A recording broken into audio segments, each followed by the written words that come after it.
அதர்வா கூட சொல்லி ஆகணும். அவருக்கு ஞாபகம்னு தெரில. பெரிய பெருமாள் முதல் கதை சொன்ன முதல் ஹீரோ அவர் தான். ஷாக்கா இருக்கா? அப்படிதான் இருக்கும். சொன்னால் நம்ப மாட்டீங்க. ரொம்ப ஃபீல் பண்ண அன்னைக்கு. தசா மொழிசா போய் கதை பண்ணலையே, இப்போ யாரை வச்சு தான் படத்தை பண்ணுறது, வேற ஹீரோட்ட போயிடலாமா அப்படி. வேற ஹீரோ மொழிசா பையனே ஒத்துக்கல இந்த கதையை. நம்மளை பார்த்து நம்ம இப்போவுமே இப்படி தான் இருக்கோம், அப்போ ரொம்ப மோசமாக இருப்போம். நம்மளை பார்த்து அவரே நம்ம டயட்டை நம்பலை. என்ன பேசுன்னு தெரில. ஏன்னா படம் நேற்று நைட்டு தான் பார்த்தேன். அதனால் யோசிச்சுட்டே உட்காந்துட்டு இருந்தால் அதில் எல்லாரும் பேசுகிறத கவனிக்க ஆரம்பிச்சேன்னா, நிமிஷா விஜயன் பக்கத்துல இருந்து பேசிகிட்டே இருந்தாங்களா. நான் எனக்கு ஒரு சின்ன டவுட் அவங்ககிட்ட கேட்டேன். படத்தில் அவங்க கேரக்டர் கொஞ்சம் ஸ்பெஷலாக பண்ணியிருக்காங்க. அது எந்த மாதிரி டிசைன் பண்ணி இப்போ என்னோடய அசிஸ்டன்ட் டைரக்டரோட தான் அந்த படம் நான் பார்த்தேன் நேற்று நைட்டு. இப்போ டிஸ்கஷன் படம் முடிச்சுட்டு பேசும்போது அந்த கேரக்டரோட டிசைன் எப்படி அப்படின்னு பேசிகிட்டு இருக்கும்போது இப்போ எனக்கு தோணுது உங்களை பார்த்துட்டு தான் அவங்க அதை பண்ணியிருப்பாங்கன்னு சொல்லிட்டு. எனக்கு சரியாக இங்கிலீஷ் தெரியாது அப்படின்னால அது என்ன டிசார்டர்னு கண்டுபிடிக்க தெரில. அது கொஞ்சம் அசிஸ்டண்ட்டு கேட்டேன் என்ன டிசார்டர் அது அப்படின்னு கேட்டேன்னா, அப்போ வந்து அது கொஞ்சம் என்ன சொன்னால் எது பயங்கர எனர்ஜியாக இருப்பாங்க, எக்ஸ்ட்ராவாக யோசிப்பாங்க, ஏதாவது ஒன்று பார்டர். அப்போ அது எப்படின்னு யோசிச்சுக்கிட்டே படம் கார் ஓட்டிகிட்டு வந்தேன். இதை பற்றி நம்ம என்ன பேசுறது அப்படின்னு யோசிச்சிட்டே வந்தேன். வந்து உட்கார்ந்துலேருந்து அவங்க பண்ணுற ஆக்டிவிட்டீஸ்லாம் பார்க்கும்போது இது அதில் சேர்ந்தது தானா அப்படின்னு சொல்லி ரொம்ப எனர்ஜியாக இருக்காங்க. நிச்சயமாக டீமுக்கு முதல்ல நன்றி சொல்லணும். இந்த படம் பார்த்தேன். ஃபஸ்ட்டு அந்த படத்துலேருந்தே முதல்ல ஆரம்பிச்சிடலாம்னு நினைக்கிறேன். நெல்சன், எனக்கு நெல்சன் பழக்கம் வந்து நான் அந்த நெல்சனுக்கு கால் பண்ணதுக்காக ஒன்று இந்த நெல்சனுக்கு கால் பண்ணிட்டேன். ஃபோன் அடிச்சுட்டு யோ இங்கே யார் இருக்கு அப்படின்னு கேட்கும்போது மாதிரி நான் நெல்சன் பேசுகிறேன் அப்படின்னா, நம்ம நெல்சன் பேச மாட்டாப்லையே அப்படின்னு. அப்போ இதில் நெல்சன் எனக்கு ரொம்ப பிடிக்கும். ஏன்னா ஒரு நாள் கூத்து அவரோட முதல் படம். பொதுவாக நம்ம என்ன நினைப்போம்னா 2 ஆப்ஷன் இருக்குது சினிமா நம்ம வந்து சூஸ் பண்ணுறதுக்கு. படம் 2 ஆப்ஷன் அப்படின்னா 2 வேரியேஷன் இருக்குது. ஒன்று ஃபைட், ஒரு என்ன சொல்கிறதுனா யார் என்ன சொன்னாலும் கேட்காம அடமெண்ட்டாக நம்மளோட கிரியேஷன் இப்படியாப்பட்ட கதைகளை சூஸ் பண்ணி அந்த கதைகளுக்காக ஃபைட் பண்ணி அந்த கதைகளை மேடை ஏற்றுறது, அந்த கதைகளை வந்து ஆடியன்ஸ்கிட்ட கொண்டு போய் சேர்க்கறதுன்னு ஒரு விஷயம் இருக்குது. இன்னொரு விஷயம் எது வெற்றியின் பக்கத்தில் இருக்குது, எது வந்து சக்ஸஸாக இருக்குது, எது நம்மளை போர்ட்ரேட் பண்ணும், நம்மளை ஒரு டைரக்டராக நம்மளை ஒரு செலிபிரிட்டியாக எது போர்ட்ரேட் பண்ணணும்னு சொல்லி சூஸ் பண்ணி அந்த பக்கம் போய் நிற்கிறது, சம்பாதிக்கிறது. இந்த மாதிரி நெல்சனோட 4 படங்கள் எடுத்து பார்த்தீங்கன்னா ரொம்ப ஆச்சரியமாக இருக்கும். என்ன ஆச்சரியமாக இருக்கும்னா அவர் கதை ரொம்ப கனமான கதைகளை எடுத்துக்குவார். நான் நிறைய நாள் யோசிச்சிருக்கேன், அவருக்கு வயசு தான் என்ன, ஏன் அழகு அந்த ஒரு நாள் கூத்து பார்க்கும்போது எனக்கு வந்து அப்போ வந்து அவர் கூட பழகின ஃப்ரெண்ட்ஸ்லாம் எனக்கு ஃப்ரெண்ட்ஸாக இருந்தாங்க. அவங்க எல்லோரும் நெல்சன் பேசும்போது சின்ன பையன் மாதிரி நினச்சிட்டேன் நான். அப்போ இவர் சூஸ் பண்ணுற கதைகள் எல்லாமே வந்து மான்ஸ்டராக இருக்கட்டும், இல்லை வந்து ஃபர்கானாவாக இருக்கட்டும், ஒரு நாள் கூத்துலாம் ஃபஸ்ட்டு படம் தொடங்கின விதமே வந்து ஒரு மெச்சூர்டான, இது ஒரு என்ன சொல்கிறது, இது வந்து இன்னொரு இப்போ உள்ள ஜென்ரேஷன் பார்ப்பாங்களா, இப்போ உள்ள ஜென்ரேஷன் கனெக்ட் ஆவாங்களா அப்படின்லாம் யோசிக்காமல் ஒரு சினிமாவை நேர்மையாக அது நீ கனெக்ட் ஆகுது ஆகலை, எனக்கு ஒரு விஷயத்தை காட்டணும்னு தோணுது, அது இப்படி தான் தொடங்கணும்னு தோணுது, நான் அதை அப்படி தொடங்கணும். அந்த மாதிரியான மனிதர்களை இந்த மாதிரி விலகி நிற்கக்கூடிய அங்கங்கே அவர் கதாபாத்திரத்தில் ரொம்ப பிடிச்சது என்ன அப்படின்னா எல்லாத்துக்கும் இன்டீரியராக ஒரு லைஃப் இருக்கும். எல்லா கேரக்டர்ஸுக்கும் இன்டீரியராக ஒரு லைஃப் இருக்கும். வெளியே நம்ம எல்லாம் ஜாலியாக இருப்போம், ஆடுவோம், பாடுவோம், என்ன ஏதோ பண்ணுவோம். பொது புத்தி என்ன இருக்கோ பொது புத்தியோட கனெக்ட் ஆகி பொது புத்திக்குள்ளே ட்ராவல் பண்ணிகிட்டு இருப்போம். பட் இன்டீரியராக இருக்கிறத நம்ம வந்து பெருசாக எஸ்டாப்ளிஷ் பண்ண மாட்டோம். அது நமக்கு பிடித்தமான மனிதர்கள்ட்ட, கேர்ள் ஃப்ரெண்டுகிட்டையோ இல்லை அவங்ககிட்ட கூட நம்ம மறைக்க ட்ரை பண்ணுவோம். அவருடைய 4 படத்துலையும் பார்த்தீங்கன்னா அந்த கேரக்டர்ஸ், அவரோட கேரக்டர்ஸ் இன்டீரியரான அவங்க மனசுக்குள்ளே இருக்கக்கூடிய, அந்த மனசுக்குள்ளே கேட்டுக்கிட்டே இருக்கக்கூடிய ஒரு பாட்டுக்கு அவங்க ஆடியிருப்பாங்க, மனசுக்குள்ளே கேட்டுக்கிட்டே இருக்கக்கூடிய ஒரு கேள்விக்கு அவங்க பதில் பேச ஆரம்பிச்சிருப்பாங்க, மனசுக்குள்ளே கேட்டுக்கிட்டே இருக்கக்கூடிய, மனசுக்குள்ளே வந்து வரைஞ்சிக்கிட்டே இருக்கக்கூடிய ஓவியத்தை வெளியே காட்ட ட்ரை பண்ணுவாங்க. இப்படியாப்பட்ட கேரக்டர்ஸ் அவர் கிரியேட் பண்ணுறாரு. அது என்ன அப்படின்னா எங்கள் ஜென்ரேஷன் டேரக்டர்ஸ் தான் நெல்சன். எங்கள் ஜென்ரேஷனில் அவர் தனியாக இருக்கார். நான் நினைக்கிறது அப்படி தான் நினைக்கிறேன். அவர்கிட்ட வந்து ஒரு சோசியல் ரெஸ்பான்ஸ் இருக்குது, ஒரு சமூக பொறுப்பு இருக்குது. அதே நேரத்தில் அதை எல்லாத்துக்குள்ளேயும் நம்ம எல்லா தளத்துலேயும் இயங்கக்கூடிய, அது ஐடியாக இருக்கட்டும், ஐடி பீப்புளாக இருக்கட்டும், அது எஃப்எம் மாதிரி ஒரு இதுவாக இருக்கட்டும், ஒரு வீட்டுக்குள்ளே அடைஞ்சு கிடக்கிற பொண்ணாக இருக்கட்டும், அல்லது மான்ஸ்டர் மாதிரி அந்த எல்லாத்துக்கும் அப்படி தனித்த அங்கங்கே விடுபட்ட தென்படக்கூடிய டக்குன்னு தென்படாத கேரக்டர்ஸ்களோட உள்ளுக்குள்ள இருக்கிற வாழ்க்கையை படம் பிடிச்சி காட்டுறதுல அவங்க எங்கேயாவது ஒரு மேடை கிடைக்காதா, ஏன்னா அவர்கிட்ட பேசினது இல்லை. அவர் படம் பார்க்கும்போது எனக்கு தோணும், இந்த படம் வந்து அப்படியே ஒரு ஒரு ஆற்றுல இலையை தூக்கி போட்டால் அது பார்த்து ட்ராவல் ஆகி மெதுவாக போயிட்டுருக்குல்ல, அந்த மாதிரி எந்த சலனமும் இல்லாமல் எந்த பெரிய ஆர்ப்பாட்டமும் இல்லாமல் நீங்கள் ஒரு நாவல் படிக்கிற மாதிரியான உணர்வுகளை தரக்கூடிய படங்களை எடுக்கக்கூடியவர் தான் நெல்சன். நீங்கள் மான்ஸ்டரில் பார்த்தீங்கன்னா எப்படியான காமெடி பண்ணலாம், ஆனால் அதுலேயும் சென்சிபிளான காமெடிஸ் தான் பண்ணியிருப்பார். அதை வச்சுக்கிட்டு கோக்கு மாக்கெல்லாம் பண்ணியிருக்க மாட்டார். இது ஏதாவது ஒரு ஸ்டேஜ் கிடைக்காதான்னு நான் ஏங்கியிருக்கேன் அவர்கிட்ட டிஸ்கஸ் பண்ணுறதுக்கு, அவர் பேசுகிறதுக்கு. ஏன்னா இந்த தலை ரொம்ப முக்கியமானது. அப்படி டிஎன்ஏ இது பார்க்கும்போது எனக்கு வந்து அந்த கதையை வந்து சூஸ் பண்ணதும், இந்த கதையை படம் பண்ணணும்னு சூஸ் பண்ணதும், அவரோட அந்த பயோபிக் அவரோட சினிமாகிராஃபியில் பார்க்கும்போது எனக்கு தெரியுது அவர் இந்த மாதிரி தான் சூஸ் பண்ணுறாரு. நினச்சி பார்த்தா அவருக்கு ஒரு சினிமா அறிவு இருக்குது, சினிமா வட்டம் இருக்குது. இப்போ என்ன குதிரை வேகமாக ஓடும், இப்போ என்ன படம் எடுத்தால் பயங்கரமாக ஹிட் ஆகும்னு நினச்சா ஒரு கதையை அவரால் பண்ண முடியும். ஆனால் அவர் அந்த ஒரு ஆற்றின் போக்கில் உருளக்கூடிய கூழாங்கல்லாவே இருக்காரு. அவருக்கு வாழ்த்துக்கள். நிச்சயமாக அந்த அவர் லிஸ்ட்டில் வந்து டிஎன்ஏ படமும் ரொம்ப மனசுக்கு நெருக்கமான படமாக இருந்துச்சு. அது காரணம் என்ன அப்படின்னா, ஒரு நாவல் படிக்கிற மாதிரி இருந்துச்சு. குட்டியாக நம்ம ஒரு நாவல் படிப்போம்ல. என் ஹஸ்பண்ட்டை கேட்டேன், எப்படிறாங்க கேட்டால் எல்லாருமே ஒரு நாவல் படித்து முடிச்சோன்னே அவங்கள்ட்ட கேட்டோம்னா அவங்க அந்த அந்த ரியாக்ஷன் தான் கொடுப்பாங்க, எந்த பக்கத்தை பற்றி பேசுறது அப்படின்னு சொல்லி. அந்த மாதிரி எல்லாருக்கிட்டையுமே ஒரு அமைதியும் ஒரு மௌனம் இருந்துச்சு. ஏன்னா இது வந்து இந்த படத்தை பார்க்கும்போது என்னன்னா, நீங்கள் ஆர்ப்பாட்டம் இல்லாமல் ஒரு உண்மையை நேராக பார்க்குற ஃபீல் இருக்கும். இந்த படத்தை பார்க்கும்போது என்ன தோணும் அப்படின்னா, ஊன்னு கத்திலாம் பார்க்க முடியாது. ஒரு படத்தை பார்க்கும்போது நம்ம படுத்து எந்திரிச்சு போன இடத்துல பக்கத்தில் ஒன்று நடந்திருக்கும். நம்ம பில் கிட்ட கவுண்டரில் நின்றுருப்போம். அந்த கவுண்டருக்கு ஒரு கதை இருக்கும், நமக்கு தெரியாது. நம்ம ஒரு டாக்ஸியில் ட்ராவல் பண்ணியிருப்போம். அந்த டாக்ஸிக்குள்ளே ஒரு பயங்கரமான கதை இருக்கும், நமக்கு தெரியாது. நம்ம இப்படி அங்கங்கே வாழ்க்கையில் வாழ்ந்துகிட்டே இருக்கோம். நம்ம நடந்து உட்காந்து தூங்கி சிரிச்ச அல்லது தவிச்ச அந்த இடத்துக்குள்ள ஒரு பயங்கரமான ஒரு கதை இருக்கணும், ஹியூமன் வேல்யூவோட ஒரு கதை இருக்கும்.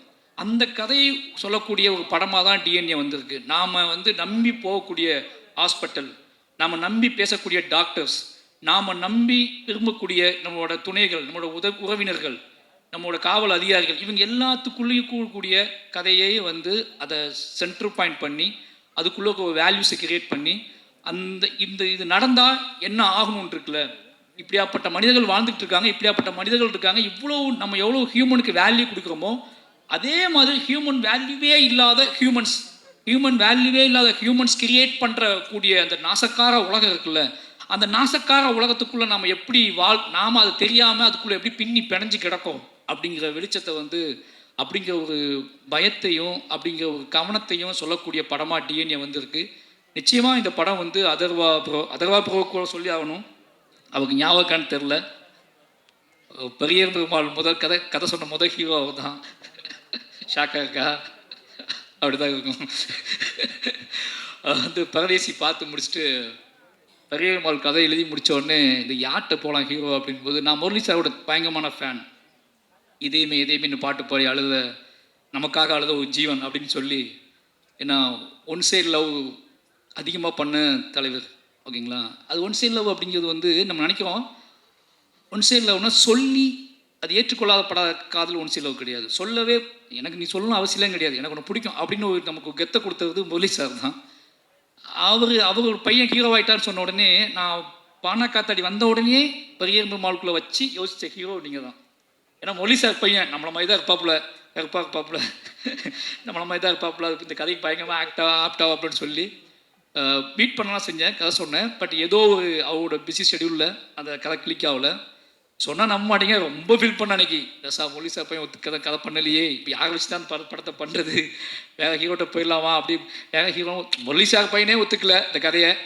நம்மளை பார்த்து நம்ம இப்போவுமே இப்படி தான் இருக்கோம், அப்போ ரொம்ப மோசமாக இருக்கும். நம்மளை பார்த்து அவரே நம்ம டைரக்டர் நம்பலை, யார் நம்ப போகிறா அப்படின்னு சொல்லி பயங்கர அப்செட்டில் இருந்தேன். என் ஒய்ஃப்கிட்டலாம் சொல்லியிருந்தேன் நான், அதர்வா கிளிக் பண்ணுறோம், பெரிய பெருமாள் வந்து அதர்வா தான் அப்படி சொல்லி. அது நடக்கலை. பட்டு எனக்கு தெரியும் ஒரு நாள் அவர்கிட்ட நான் ஞாபகப்படுத்தி சொல்லுவேன், இந்த பெரிய பெருமாள் உங்களுக்கு அதுக்கான சந்திப்பே நடக்கலை ரெண்டு பேர்த்துக்கும். ரொம்ப நாள் கழிச்சு இன்றைக்கி தான் நம்ம சந்திக்கணும்னு நினைக்கிறேன். அன்றைக்கு அப்புறம் எங்கேயாவது கிராஸ் பண்ணியிருப்போம். பட் ஆனால் பக்கத்தில் உட்காந்து எமோஷ்னலான ஒரு சந்திப்பு நடந்ததுன்னா இன்றைக்கி தான் நடந்திருக்கு. கிட்டத்தட்ட 7 வருஷம் ஆச்சு. அப்போவே இருந்து அவருக்கு மேலே ஒரு பார்வை இருந்திருக்கு. அந்த பார்வையின் அடிப்படையில் நிச்சயமாக அவர் என்ன சொல்கிறதுனா, இன்னும் உயரம் போகக்கூடிய ஒரு நடிகர் தான். இன்னும் உயரம் போகக்கூடிய, உயரமாக இருக்கிறனாலே கொஞ்சம் சுலவாக போகிறாங்க எனக்கு தெரில, இன்னும் உயரமாக போகக்கூடிய நடிகர் தான். அவளுக்கான கெப்பாசிட்டி வந்து உடம்பு ஆற்றல், அதுக்குள்ளே ஒரு வேகம் எல்லாமே இருக்குது. டிஎன்ஏ நிச்சயமாக அவருக்கு ஒரு ஒரு முக்கியமான படமாக இருக்குன்னு நம்புகிறேன். வாழ்த்துக்கள் ப்ரோ. அப்புறம் படத்தின் கதாநாயகிகள் 2 பேருமே நல்லா நடிச்சிருக்காங்க. அவங்களுக்கும் வாழ்த்துக்கள். நிமிஷா அதான் சொல்லிட்டு அவங்கள பற்றி முதல்லையே. ஏன்னா உண்மையாகவே உங்களுக்கு ஒரு ஃபேன் தமிழ்நாட்டில் இருக்காங்க. ஒரு ஹீரோயினுக்கு ஃபேன் உருவாகுறது வந்து இதெல்லாம் நினச்சிட்டு இருக்க மாதிரி கிடையாது. அவங்க கொடுக்குற சித்திரம் இருக்குல்ல, வீட்டுக்கு போனதுக்கப்புறமும் நமக்கு அந்த பொண்ணோட உருவம் வந்து அகம் சொல்கிறது நான், சரிங்களா? அந்த கண்ணுக்குள்ளே தென்பட்ட ஏதோ ஒரு வெளிச்சமோ நம்ம வீட்டுக்கு போனதுக்கு அப்புறம் கூட நமக்கு தென்பட்டுகிட்டே இருந்துச்சுன்னா நம்ம அந்த ஹீரோயினை தான் மனசுக்குள்ளே நினைக்கிறோம், ஓகேங்களா? அந்த கேரக்டர் தான் நம்ம மனசுக்குள்ளே நினைக்கிறோம். நீங்கள் நம்ப மாட்டீங்க, நானும் இதே என் ஹஸ்பண்ட்லாம் சொல்லியிருக்கேன். எந்த மாதிரி பொண்ணு வேணும் அப்படின்னு கேட்கும்போது நிமிஷா இருக்காங்கல்ல அவங்க மாதிரி. ஆனால் உங்கள்கிட்ட நான் வந்தது இல்லை, ஆனால் நான் என் ஹஸ்பண்ட் அடிக்கடி சொல்கிறது வந்து நிமிஷா இருக்காங்கல்ல அவங்கள மாதிரி ஒரு பொண்ணு தான் பெட்டராக இருக்கும்டா இப்படி சொல்லியிருக்கேன் நான். அப்படி சொல்லக்கூடிய இந்த மனிதர்களோட இயல்பான மனிதர்களுக்குள்ளே டக்குன்னு தென்படக்கூடிய ஒரு உருவமாக நீங்கள் இருக்கீங்க. ரொம்ப தூரத்தில் இல்லை, நீங்கள் எங்களுக்குள்ளே புழங்கிக்கிட்டு இருக்கக்கூடிய முகம், அதுக்கான திறன் எல்லாமே உங்கள்கிட்ட இருக்குது. வாழ்த்துக்கள். நீங்கள் இன்னும் நிறைய படம் பண்ணுறதுக்கு வாழ்த்துக்கள். அப்புறம் தலைவர் நம்ம அம்பேத்கர் வந்து ரொம்ப பெருமையாக இருக்குது, எனக்கு ரொம்ப ஆச்சரியமாக இருக்குது. என்ன சொல்கிறதுனா 10 படம் நேற்று தான் லிஸ்ட்டு சொல்லிட்டு இருந்தார். எனக்கு ஷாக் ஆகிடுச்சு, இவ்வளோ படமா அப்படின்னு சொல்லி. ஏன்னா இப்போ என்னோடய ஒய்ஃப் சொல்லுவாங்க, நீ அரசியல் பேசு, சினிமாவில் பேசு, இது பண்ணு, எழுது தான் ஓகே, பட் ஆனால் அரசியல்வாதி மாதிரி யோசிச்சிடாத அப்படிம்பாங்க. அரசியல்வாதி மாதிரி யோசிச்சு ஏதாவது மேடையில் கைப்பற்றிடாத, மேடையில் பேசிடாத. அந்த அரசியல்வாதி தன்மை வந்துடுச்சு அப்படின்னா உன்னால் சினிமாவுக்குள்ளே கிரியேட்டிவிட்டி நீ இழந்துடுவ அப்படின்னு சொல்லிகிட்டே இருப்பாங்க. உனக்குள்ளே இருக்கிற வாழ்க்கை, இந்த வாழ்க்கைக்குள்ள ஒரு அரசியல் இருக்குது. அந்த அரசியல் உன்னோட கலைத்தன்மையை, கலை ஒரு ஆங்காரம் இருக்குது, அந்த ஆங்காரத்துக்கு நீ வேலை செஞ்சுக்கிட்டு இருக்கு. ஆனால் அரசியல்வாதிக்கிட்ட அந்த ஆங்காரம் இருக்குமான்னு தெரியாது. ஏன்னா அது ஒரு மேடை, அது மக்களை, மெயின் ஸ்ட்ரீம் மக்களை நோக்கி கவரக்கூடிய, மெயின் ஸ்ட்ரீம் மக்களை கவரக்கூடிய மட்டும் கிடையாது, மெயின் ஸ்ட்ரீம் மக்களை தனக்கான ஆட்களாகவே மாற்றக்கூடிய அரசியல்வாதி பாயிண்ட் ஆஃப் வியூ. தனக்கான மக்களாக மாற்றக்கூடியது கிடையாது கலை. இந்த மக்களை சமூகத்துக்கான மக்களாக மாற்றக்கூடியது தான் கலை. அப்போ அரசியல்வாதியாக மாறினா சினிமா போயிடுங்கும்போது ஒருத்தர் அரசியல்வாதியாக வந்து 10 படம் பண்ணியிருக்காரு. இந்த 10 படமும் நல்ல நல்ல படங்கள் பண்ணியிருக்காரு. அவர் சொன்ன லிஸ்ட்டே நான் நேற்று தான் கேட்டேன். எனக்கு கழுவேத்தி முகம் உங்கள் படம்னு தெரியாது, எனக்கு அதுவே ஆச்சரியமாக இருந்துச்சு. அப்போ ஜிப்சி,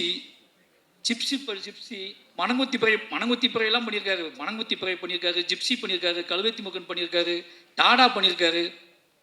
இன்னைக்கு எல்லாருமே நல்ல டேரக்டராக இருக்காங்க. ராஜமுருகனை வந்து ஜிப்சி பண்ணதுக்கப்புறம் அந்த மாதிரி ஒரு கான்செப்டை அவ்வளோ ஆர்டிஸ்டிக்காக எடுத்துருப்பாரு அந்த படத்தை. அந்த படம் எடுத்துட்டு பாருங்க, அந்த படத்தை இன்னும் செலிப்ரேட் பண்ணுறாரு, அந்த படத்தை கொண்டாடுறாரு. அது ஏன் படம்ங்காரு, ஜிப்சி ஜிப்சி ப்ரொடியூசர் நான் சொல்கிறாரு. இந்த கெத்துலாம் இருக்குல்ல, இது ரொம்ப நல்ல விஷயம் சினிமாவுக்கு. ஒரு ஒரு ப்ரொடியூசர் அரசியல் தன்மையோடும் இருந்து சினிமாவையும் புரிஞ்சுக்கிட்டு நம்மகிட்ட பேசும்போது நமக்கே ஆச்சரியமாக இருக்குது. அரசியலை ஒதுக்கிட்டு சினிமா பேசுதுன்னு சொல்லி பழகுறாங்கல்ல, அது ரொம்ப பயமாக இருக்குது. ஏன்னா அவங்க நல்லாவே தெரியும் சினிமாவில் முடிச்சுக்கப்ப எல்லாம் அரசியல் தான் போகிறாங்க. ஆனால் இப்போ தொடக்கத்தில் நம்மகிட்ட என்ன சொல்லுவாங்கன்னா, அரசியல் மட்டும் வேணாம் தலைவா அப்படிங்க பேசும்போது எங்கள் ஆச்சரியமாக இருக்கும். அப்படி பேசின ஆட்கள் எல்லாருமே நீங்கள் அரசியல் தான் போகிறாங்க. அப்போ அரசியல் இல்லாமல் எங்கள் வாழ்க்கை இல்லைன்னு நமக்கு நல்லாவே தெரியும். அப்போது இந்த சினிமாக்குள்ளே பேசும்போது மட்டும் கொஞ்சம் அப்படியே இடனா இருந்து பேசுவாங்க.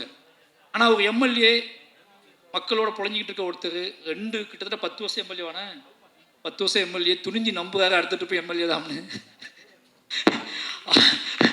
அவர் வந்து படங்கள் எடுக்கிறாரு. இப்போ யோசிச்சு பார்க்கும்போது டிஎன்ஏ கதைவை நேற்றே என்கிட்ட சொல்லிட்டாரு, இந்த படம் நல்ல படம் தம்பி அப்படின்னாரு. நீ பார்த்துட்டு சொல்லு தம்பின்னு கூட அவர் சொல்ல என்கிட்ட. நீ பார்த்துட்டு தம்பி கூட சொல்ல, தம்பி நல்ல படம் நீ பார்த்துரு அப்படின்னாரு. அந்த தன் படத்தின் மீது ஒரு ஆங்காரமான நம்பிக்கையும் அதை பார்த்துருஎன்ன அப்படின்னு சொல்கிற இருக்குல்ல, அந்த கெத்து இருக்குல்ல, இந்த ஒன்று எடுத்துருக்கோம் அதை பார்த்துட்டு சொல்லேன் அப்படிலாம் சொல்ல அவர். நான் நல்ல படம் எடுத்துருக்கேன், அந்த படத்துக்கு மட்டும் இல்லை இன்னும் முடிவு பெறாத படத்துக்குலாம் அவர் சொல்கிறாரு. ஒய்ஃப்னு ஒரு படம் வந்து பண்ணியிருக்கேன் தம்பி, செம்ம படம், அவன் எழுதி வச்சுக்கோ, நல்ல பெரிய டேரக்டர் ஆமான்னு சொல்கிறாரு. அப்போ டாடா டேரக்டர் சொல்கிறாரு, அவன் எங்கேயோ போய் மாட்டிக்கிட்டான், நான் தான் டேரக்டர் ஆக்கினேன், அவனை கூப்பிட்டு அடுத்த படம் கொடுக்கணும் ரெடி பண்ணணும்னு சொல்லி எல்லாத்தையும் பற்றி பேசிக்கிட்டு ஆளாக இருக்க. அப்படியே நம்மளையும் பிடிச்சதாப்புல, நீ எப்போ சொல்லு அப்படிங்க. நான் சொன்ன போச்சு உள்ளே வச்சு பூட்டிட்டாங்க, சாவி யார் வச்சுருக்கானே தெரில அப்படின்னு சொல்லிட்டேன். என்னோடய சாவியை யார் வச்சுருக்கானே தெரில, உள்ளே வச்சு பூட்டிட்டாங்க, நான் உள்ளேருந்தே படம் பண்ணிக்கிட்டு இருக்கேன் அப்படின்னு சொல்லிட்டேன். அதனால் ஒரு இந்த மாதிரி ப்ரொடியூசர்ஸ் கிடைக்கிறது பெரிய விஷயம். சூப்பர்ண்ணே, ரொம்ப நன்றி. ஏன்னா இந்த டீம் பார்த்தீங்கன்னா நம்ம எந்த ஃபங்க்ஷனுக்கு போனாலும் ஏதோ ஃபங்க்ஷனுக்கு போவோம், நம்ம படம் கிடையாது அப்படின்னு போவோம். அந்த ஃபங்க்ஷனுக்கு போய் உட்காந்துக்கப்புறம் தான் தெரியும், உட்காந்துக்கவங்க ஃபுல்லாக நமக்கு ரொம்ப நெருக்கமானவங்களாக இருப்பாங்க. அப்படி இந்த மேடையில் ஃபுல்லாக பாலாசக்திவன் இருக்காரு. ஆனால் செம்ம அடிச்சிருக்கீங்க, அது என்னமோ தெரியல, உங்களை பார்த்துட்டு தான் எல்லா கேரக்டருமே இப்போ பாலசக்தியனை பார்த்துட்டு சில கேரக்டர்ஸ்லாம் உருவாக்குறாங்க. இந்த தோற்றத்தோட மனிதத்தன்மையோட ஒரு நேர்மை வேணும் அப்படின்னா அந்த நேர்மைக்கான தோற்றம் என்ன அப்படின்னா அந்த நேர்மைக்கான தோற்றம் நெளிவு சுழிவோட குலைவாவே யாரை பார்த்தாலும் உடனே கட்டிப்பிடிக்கிற உடனே தோல் மேலே கை போடுற ஒரு உருவம் வேணும் அப்படின்னா பாலசக்தியனை கூப்பிடு அப்படிங்கிற இடத்துக்கு வந்துடுச்சு சினிமா. அப்போது சுப்பிரமணிய சிவான்னு எவ்வளோ கோவப்பட்டாங்க பார்த்தீங்களா, யாராவது மாறினீங்க கொன்றும் அப்படின்னு சொன்னார்ல, அப்படிதான் படத்தில் அவர் தொடங்குற பாயிண்ட்டு, அவர் தொடங்கின புள்ளி, கடைசி போய் படம் முடியும் போது அவர் இருந்த இடம் எல்லாமே மாசாக இருந்துச்சுன்னு வாழ்த்துக்கள். இப்போ சேத்தன் சார், நிறைய பேர் இங்கே எல்லாருமே எனக்கு அப்போட இவர் அதிஷாவை பற்றி சொல்லி ஆகணும். அது ரொம்ப சந்தோஷம் எனக்கு. ஏன்னா இந்த மாதிரி ரைட்டர்ஸ் வரும்போது என்ன நடக்கும்னா எனக்கு ரொம்ப நம்பிக்கை இருக்குது. நம்ம படத்தை கேள்வி கேட்டு நிறைய படங்களை கேள்வி கேட்டு நிறைய படங்களை நிறைய படங்களை ஒன்று எதிர்பார்ப்பாங்க. அவங்க ரைட்டர்ஸாக மாறும்போது நாம மற்ற படங்கள்கிட்ட என்ன எதிர்பார்த்தோம், அப்போ நம்ம படங்களுக்குள்ளே என்ன கொடுக்கணும் அப்படிங்கிறத முடிவு பண்ணி வேலை செய்யக்கூடிய எழுத்தாளர்கள் உள்ளே வந்தால் சினிமா நல்லாயிருக்கும். அப்படி அதிஷா நிறைய படங்களை விமர்சிச்சிருக்காருன்னு நினைக்கிறேன். நிறைய படங்கள் என்ன படம் எடுக்கிறீங்க அப்படிலாம் பேசியிருக்காரு. ஓகேங்களா, நிறைய படங்களை கலாய்ச்சி விட்ருக்காப்புல. இன்றைக்கி அவர் படம் எடுக்க வந்திருக்காருன்னா அந்த எல்லாமே மனசுக்குள்ள ஓடும். ஓகேங்களா, அப்போ எல்லாம் மனசுக்குள்ள ஓடுங்கும்போது என்ன வேண்டாம், எது இந்த சமூகத்துக்கு அவசியமற்றது, சந்தோஷமாக இருக்கலாம், ஜாலியாக இருக்கலாம், ஆடலாம், பாடலாம், கொண்டாடலாம், காதலிக்கலாம், ரொமான்ஸ் பண்ணலாம், எதுவும் பண்ணலாம், ஆனால் எப்படி இதை கொடுத்துடக்கூடாது அப்படிங்கிற தெளிவும் ரைட்டர்ஸ்ட் இருக்குன்னு ஆகணும். அவர் எதை நம்ம புஷ் பண்ணி கொடுத்துடக்கூடாது அப்படின்னு சொல்லி அவர் அந்த படத்தில் வேலை பார்த்துருக்காங்க. எனக்கு இப்போ தான் தெரியும். அவர் பார்த்தோன்னே ஆச்சரியமாக இருந்துச்சு. வாழ்த்துக்கள் ப்ரோ, உண்மையாகவே சொல்கிறேன். நெக்ஸ்ட் அடுத்த இடத்துக்கு நீங்கள் போகணும். நல்ல இந்த மாதிரி இன்னும் நிறைய பேர் உள்ளே வருவாங்க. ரொம்ப நன்றி, அவருக்கு ரொம்ப நன்றி. அப்புறம் மியூசிக் டைரக்டர், நான் உண்மையாகவே ஒரு கவிஞனோட படம் எடுக்கணும், நான் கவிஞனோட வாழ்க்கை வரலாற்றை நான் எடுக்கணும்னு ஆசைப்பட்டேன்னா நான் கார்த்திக் நேத்தா கதையை நான் எடுப்பேன். ஏன்னா தமிழ் வாழ்வோட கொந்தளிப்பு, ஏமாற்றம், அவமானம், கனவுகள், என்ன சொல்கிறது, ஒரு நிதானமற்ற தன்மை, ஏக்கம், வெறி, எவனுமே இந்த உலகத்தில் எனக்கு வேணாண்டா அப்படின்னு நினச்ச ஒரு வாழ்வு, இன்னைக்கு எல்லாருமே எனக்கு வேணும் அப்படின்னு நினைக்கிற விருப்பம், இது எல்லாமே நிரம்ப பெற்ற ஒரு கவிஞன் கார்த்திக் நேத்தா. ரெண்டு பேத்துக்கும் அண்ணன் தம்பி ரிலேஷன்ஷிப், அண்ணன் தம்பியாக வாழ்ந்துருக்கோம், அண்ணன் தம்பியாக ரெண்டு பேரும் சண்டை போட்டிருக்கோம், அண்ணன் தம்பியாக ரோட்டில் விழுந்திருக்கோம், பேசியிருக்கோம், பயந்துருக்கேன் நான் அவரை பார்த்து ஒளிந்த தருணங்கள் நிறைய. ஆனால் இன்னைக்கு அவரை பார்க்கும்போது இந்த ஸ்டேஜில் நீ என்ன நினச்சிக்கோ, இந்த ஸ்டேஜில் நான் கம்பீரமாக உணர்ந்த ஒரு இடம் கார்த்திக் அண்ணனை பார்த்தது தான். அவர் நடந்து வந்ததும் கம்பீரமாக நின்றதும் அவர் உடல் வாகும் இப்போ எப்படி இருக்குன்னு பார்க்கும்போது வாழ்க்கை இவ்வளோ பெரிய மாற்றத்துக்கு உட்பட்டது தான் வாழ்க்கை. நாம் ஏன் இன்னும் தம்பி அதெல்லாம் மாறாது தம்பி, இதெல்லாம் செய்ய முடியாது தம்பி, அதெல்லாம் பண்ண முடியாது தம்பி, எப்பேற்பட்ட மாற்றத்தை கிரியேட் பண்ணி இன்னைக்கு முத்தமலை பாட்டு இன்னைக்கு கேட்கும்போது ஒருத்தர் இவ்வளவு நிதானமும் உறவுகளின் மீது, அன்பின் மீது, பேரன்பின் மீது இவ்வளவு நிதானம் அப்போ அந்த மாதிரியான ஒரு காட்டாற்று வெள்ளம் மாதிரி வாழ்ந்த ஒரு ஆள் இன்னைக்கு ஒரு நிதானமாக இவ்வளோ பாடல்களை உருவாக்க முடியுது, அதை இவ்வளோ தெளிவாக கொடுக்க முடியுதுன்னா தமிழ் வாழ்வில், நம்மளோட இலக்கியத்தில், நம்மளோட அன்பில் எல்லாமே இருக்குது. நாம் கொஞ்சம் சில மனிதர்கள் சில தாமதமாக வருவாங்க, சில மனிதர்கள் இன்னும் பிரளயமாக அவங்க மனம் போன போக்கில் ஒரு வாழ்க்கையை வாழ்ந்துட்டு அதுக்கப்புறம் தெளிவு பெற்று நம்ம சேருவாங்க. நாம் அது வரைக்கும் பொறுத்திருக்க வேண்டியிருக்கு. தயவு செஞ்சு சொல்கிறேன், இந்த மாதிரி கார்த்திக் நேத்தான மாதிரி நிறைய பேர் இருக்காங்க. நாம் என்னமோ அவனை உதாசீனப்படுத்திட்டு இவன் உருப்படவே மாட்டான்னு நினச்சிடுவோம். ஆனால் அவங்க கிளம்பி வந்தாங்கன்னா, அவங்க மாறினாங்கன்னா அதுக்கப்புறம் தமிழ் இலக்கியமும் தமிழ் சினிமாவும் மாற போகிற இடம் இருக்குல்ல, அது பயங்கரமாக இருக்கும்னு நினைக்கிறேன். அப்படியான ஒரு வாசலை கார்த்திகனை திறந்து வச்சுருக்காரு. அப்புறம் தோழர் உமாதேவி அவங்க கூட இன்னும் ஒர்க் பண்ணல. இதுக்கான காரணம் என்ன அப்படின்னா, கோபம் கூட இருக்கும், டேய் படமே கொடுக்க மாட்டேன்றீங்க. ஆனால் ரீசன் என்ன அப்படின்னா, என்னோடய வாழ்வு, நான் என்னோடய கம்போசருக்கு நான் உட்காந்து வேலை செய்யும்போது நானே சில வார்த்தைகள் சொல்லுவேன், அப்படியே வந்துடும். இப்போ நானே சில நாள் எழுதிடுவேன், தவிர்க்க முடியாமல் சில மியூசிக் டேரக்டர்ஸில் கொடுப்பேன். எனக்கு ஏதோ எழுத்து சம்மந்தமாக நான் அது என்னோட பாயிண்ட் ஆஃப் வியூவாக இருக்குன்னு ஆசைப்படுறதுனாலேயே எனக்கு என்னமோ தெரியல, அப்படி போயிடுது. எழுத்து தான் என்னை உருவாக்கிச்சு, எழுத்துச்சா என்னை செதுக்கிச்சு அப்படின்னாலேயே இன்னொருத்தர் கூட அதை ஷேர் பண்ணி அதை சொல்லி எனக்கு டக்குன்னு தூங்கி எந்திரிச்சோடனே என்ன தோணுதோ அதை டக்குன்னு நான் அது திரைக்கதையாவோ கதையாகவோ எடுத்துக்குவேன். நான் திரைக்கதைக்கும் டீம் வைக்கல, என்கிட்ட லிரிக்குக்கும் பெருசாக நான் டீம் வைக்கல. அதுக்காக காரணம் இதுதான். எனக்கு ஒன்று தோணும், அதை டக்குன்னு போயிடுவேன். ஆனால் நிச்சயமாக இவங்கெல்லாம் பிடிக்கவங்கெல்லாம் பார்த்து பிரமிச்சிருக்கேன் நான். அப்படியாப்பட்ட எல்லா மனிதர்களும் முத்தமிழ் அவர் நான் ஒர்க் பண்ணதே இல்லை. ஆனால் சந்தோஷ் நாயன் அவங்களை பற்றி சொல்லிட்டே இருப்பார். இப்படி எல்லா டீமுமே ஏன் ரொம்ப நேரம் பேசணும் தப்பாக நினைக்காதீங்க. இவங்க எல்லாருமே இந்த டிஎன்ஏ படம் வந்து எல்லாருமே ஜெயிச்சே ஆகணும். நெல்சன் நிச்சயமாக ஜெயிச்சே ஆகணும். வெற்றி அப்படிங்கிறது என்ன தெரியுமா உங்களுக்கு?